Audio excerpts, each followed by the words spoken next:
और क्या क्या। बागवती जी कहते हैं आंख के कोई भी रोग, आंख के सभी रोग कफ के रोग हैं जो आंख में हैं। जैसे मोतियाबिंद हुआ, ये कफ का रोग है। कैटरेक्ट जिसको आप अंग्रेजी में कहते हैं। ग्लूकोमा, ग्लूकोमा एक रोग है ना, काला पानी, काला। रेटिनल डिटैचमेंट एक रोग है जिसका तो दुनिया में कुछ भी इलाज ही नहीं है, रेटिनल डिटैचमेंट का ऑपरेशन भी नहीं है, उसका हो भी तो सक्सेस नहीं है। आप अमेरिका चले जाओ और किसी डॉक्टर को कहो रेटिनल डिटैचमेंट का, तो कहेगा ऑपरेशन कर सकता हूं, गारंटी नहीं है विजन आएगा कि नहीं। तो रेटिनल डिटैचमेंट, ग्लूकोमा, कैटरेक्ट। और आंखों में छोटी मोटी बीमारियां बहुत हैं, आंखें लाल होना, आंखों से पानी निकलना, आंखों में जलन होना। तो छोटी छोटी से लेकर सबसे खराब बीमारी रेटिनल डिटैचमेंट, ये सब गोमूत्र से ठीक होती है, क्योर होती है। शब्द पे ध्यान देना, कंट्रोल नहीं, क्योर होती है, जड़ से खत्म होती है। आप बोलेंगे जी क्या करें? बस इतना ही करना है कि देशी गाय का मूत्र कपड़े से छानकर एक एक बूंद आंख में डालें। आप में से किसी को चश्मा उतारना है अगर अपना, तो जरूर डालें। 3 महीने में आप लगातार डाल के देख लीजिए, नंबर बदल जाएगा और 1.5 महीने में चश्मा उतर जाएगा। ग्लूकोमा बिना ऑपरेशन ठीक होता है 4-4.25 महीने में। कैटरेक्ट अगर आपको डिसॉल्व करना है 6-6.25 महीने में ठीक हो जाता है। रेटिनल डिटैचमेंट को 1 साल लगता है, लेकिन लगातार गोमूत्र डालते रहिए, एक एक बूंद, बस इतना पर्याप्त है। आंखों में, बच्चों के कान बह रहे हैं, कान, आप जानते हैं छोटे छोटे बच्चों के कान में मवाद निकलता है, बस 2 या 3 दिन एक एक बूंद कान में गोमूत्र की डाल दीजिए, पूरा कान साफ हो जाएगा, मवाद निकलना बंद। बच्चों की नाक बहुत बहती है, बार बार सर्दी होती है, बार बार जुकाम होता है। बागवती जी कहते हैं कि नाक बह रही हो, सर्दी बहुत हो, जुकाम बहुत हो, तो गोमूत्र तो नहीं कहा उन्होंने, गोघृत कहा। गोघृत माने गाय का घी, एक एक बूंद नाक में डाल दो बच्चों के। सर्दी जुकाम ऐसे गायब होगा जैसे गधे के सिर से सींग। गाय का घी। अच्छा, आपको नींद नहीं आती, अच्छी नींद लेनी है, बढ़िया नींद लेनी है, डीप स्लीप लेनी है, रात को एक एक बूंद गाय का घी नाक में डाल के सो जाओ, बहुत गहरी नींद आएगी। आपको खर्राटे बंद करने हैं। बहुत लोगों को खर्राटे आते हैं रात को सोते समय। सोने वाला तो नहीं जानता, पड़ोसी जानता है कि क्या तकलीफ होती है। तो जिनको भी खर्राटे बहुत आते हैं उनके लिए बहुत अच्छी दवा मैं बता के जा रहा हूं। गाय का घी एक एक बूंद नाक में डाल लो, 3 दिन बाद चौथे दिन से खर्राटे बिल्कुल बंद हो जाए, स्मूथ एकदम आपकी नींद हो जाए। तो गाय के घी का भी उपयोग है औषधि के रूप में, गोमूत्र का। अब आता हूं, बाल झड़ते हैं बहुत सारी बहनें शिकायत करती हैं बाल झड़ रहे हैं, तो गाय के दूध का दही बनाओ। दही को तांबे के बर्तन में रख दो, 5-6 दिन रखा रहने दो, फिर हरा हरा हो जाएगा। फिर उस दही को बालों में लगाओ, 1 घंटे के बाद बाल धो दो शीकाकाई से, शैम्पू से नहीं, शीकाकाई से। हफ्ते में 4 बार कर सकते हैं। और बाल टूटना एक ही हफ्ते में बंद हो जाते हैं, एक ही हफ्ते। कई बहनों ने तो मुझे बताया, राजीव भाई हमने तो एक ही बार किया था, उतने में भी बंद हो गए। अच्छा, भविष्य में बाल ना टूटे, अच्छे रहें, दुरुस्त रहें, तंदुरुस्त रहें, तो महीने में 1 बार या नहीं तो महीने में 2 बार गाय के मूत्र से बाल धो लो। बहुत अच्छा कंडीशनर है, नेचुरल ऑर्गेनिक कंडीशनर है गाय का मूत्र। तो जैसे आप कंडीशनर यूज करते हैं ना, उसकी जगह गोमूत्र यूज कैसे करें? गाय के मूत्र में थोड़ा पानी मिला देना और जैसे कंडीशनर यूज करते हैं वैसे कर लें। और आगे बढ़ता हूं। बच्चों की पसलियां बहुत तकलीफ की स्थिति में हो, बच्चों की, आप कई बार महसूस करते हैं ना, उनको बलगम जमा हो गया, कफ जमा हो गया, तो ऐसे बच्चों को 1 चम्मच गोमूत्र पिला दो, एक ही दिन के बाद वो सारा कफ उतर जाएगा। आपको पीना है तो आप भी पी लो, आधा कप तक पी सकते हैं। फिर उसके बाद मूत्रपिंड के जितने भी रोग हैं, मूत्रपिंड के रोग आप सब समझते हैं, किडनी के फेलियर के और किडनी के तकलीफ के, ये सब में बहुत अच्छी दवा है गोमूत्र, उपयोग करो। गाय का मूत्र आधा कप, किडनी फेलियर के सब केसेस में आप उपयोग कर सकते हैं। मूत्र के कोई भी रोग में उपयोग कर सकते हैं। जैसे पेशाब थोड़ा थोड़ा आता है, गोमूत्र पीना शुरू करो, खुल के आएगा।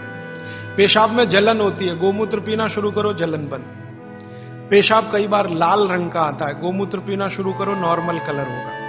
मूत्र के लगभग 22-23 रोग इस अकेले गोमूत्र से ठीक होते हैं। फिर आपको कब्जियत बहुत है, कब्जियत, पेट साफ नहीं हो रहा है, 3 दिन गोमूत्र पी लो, आधा आधा कप, चौथे दिन से एकदम पेट साफ, एकदम पेट साफ। फिर आपके शरीर में 20 रोग हैं, वात के, कफ के, पित्त के, आप उसमें उपयोग कर सकते हैं। पित्त के रोगों के बारे में भागवत जी की एक बात याद रखना कि गोमूत्र पित्त के रोगी जब भी लें तो वो घी का उपयोग ज्यादा करें। पित्त के रोगी आप समझते हैं गैस बन रही है, एसिडिटी, ये लोग अगर गोमूत्र पिए पित्त ठीक करने के लिए तो घी ज्यादा खाएं। बस इतना ही निवेदन है उनका। बाकी वात और कफ वाले तो कुछ भी करें। तो बाल में उपयोगी, शरीर में गोमूत्र की मालिश करो आप, तो आपकी त्वचा पर जितने भी सफेद सफेद धब्बे हैं ना, सब चले जाए। आंखों के नीचे डार्क सर्किल है, रोज सुबह ऐसे ऐसे गोमूत्र लगा लिया करो, डार्क सर्किल चले जाएंगे। खाज हो गई, खुजली हो गई, एक्जिमा हो गया, थोड़ा मालिश कर लो, सब खत्म हो जाए। तो ये गाय का मूत्र अद्भुत है। अब इस गोमूत्र को ज्यादा आज के समय में लोगों ने उपयोग करने के लिए एक टेक्निक डेवलप की है कि प्योर गोमूत्र मिले तो वैसे सबसे अच्छा होता है, लेकिन क्या करते हैं आजकल के गोमूत्र को उबालते हैं तो उसकी वाष्प बनती है, वाष्प को ठंडा करके अर्क बनता है। अर्क तो आप समझते हैं। तो गोमूत्र अर्क भी इस्तेमाल हो रहा है, लेकिन मेरा कहना है कि प्योर मिले तो सबसे अच्छा, नहीं मिले तो अर्क ले सकते हैं, नहीं मिले तो, लेकिन अर्क ज्यादा नहीं लेना। अर्क सूक्ष्म मात्रा में ही लेने के लिए भागवत ने नियम दिया है। वो ये कहते हैं कि अर्क अगर लेना है तो 1 चम्मच पर्याप्त है, मूत्र पीना है तो आधा कप पर्याप्त है, अर्क लेना है तो 1 चम्मच पर्याप्त है। तो अर्क भी ले सकते हैं। अब बहुत लोग अर्क बना रहे हैं गोमूत्र का, आपको जो अच्छा लगे ले सकते हैं। ये निरंजन भाई भी बना रहे हैं, इनसे भी ले सकते हैं। ये यहीं पर इनकी गौशाला चला। आप भी गौशाला बनाएं तो उसमें भी अर्क बन सकता है। और अर्क बाजार में 500 रुपए लीटर बिकता है। बड़े बड़े वैद्य खरीदने को तैयार हैं। आप खाली गोमूत्र से अर्क ही बनाना शुरू कर दो। एक गाय 2.5 से 3 लीटर मूत्र देती है, और 100 गाय अगर आपके पास हैं तो साल की इनकम 1 करोड़ की आराम से हो जाएगी। अर्क बेच के ही हो जाए। अर्क के बाद जो बचता है ना, जिसको हम कचरा समझते हैं, उससे साबुन बनता है, साबुन। और इतना अद्भुत है वो साबुन कि शरीर के त्वचा रोग खत्म कर देता है। अर्क निकालने के बाद जो बचता है उससे शैम्पू भी बनता है, साबुन भी बनता है, वॉशिंग पाउडर भी बनता है। आपका फर्श साफ करने के लिए वो जो आप फिनाइल वगैरह इस्तेमाल करते हैं ना, ये गोमूत्र अर्क का भी बनता है, फिनाइल। गाय के गोबर से टाइल्स बनना शुरू हो गए इस देश में। टाइल्स समझते हैं, जो छत में लगाते हैं, और वो लगा दो तो टेम्परेचर 5 डिग्री कम कर देगा। टेम्परेचर 5 डिग्री कम कर देगा। तो ऐसी अद्भुत गाय भगवान ने हमको दी, प्रकृति ने दी। इसका संरक्षण संवर्धन हम करें, मूत्र का उपयोग करें, गोबर का उपयोग करें, घी का उपयोग करें, दूध का उपयोग करें, और हर चीज उपयोग करेगी तो मांग बढ़ेगी। मांग बढ़ेगी तो गाय आएगी।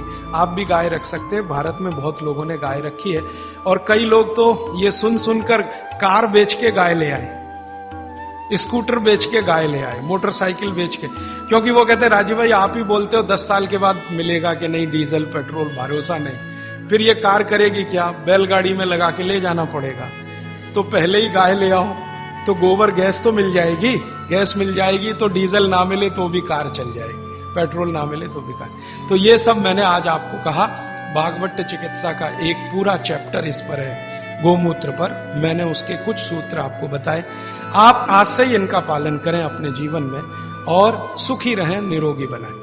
गाय का पंचामृत जो होता है वो इतना शुद्ध होता है जिसकी कोई हद नहीं। सही बात। मैंने इसका सदुपयोग किया है 5 चीजों को, जिसको मिला करके आप ले तो जिंदगी भर की जैसी जैसी बीमारी हो वो आपकी दूर हो जाती है। उसके बारे में आप बताते हैं। गाय का दूध, गाय का घी, गाय का मूत्र, थोड़ा गाय के गोबर का रस, और ये सब मिलाकर थोड़ा गुड़, ये है पंचामृत। इसमें गुड़ की जगह शहद भी मिला सकते हैं, क्योंकि दूध में वैसे शहद नहीं मिलाते, लेकिन गाय के मूत्र के साथ चलता है। घी में शहद नहीं मिलाते, लेकिन गाय के मूत्र के साथ चलता। तो पंचामृत बनाने की विधि पुस्तक में है, आप ले लो।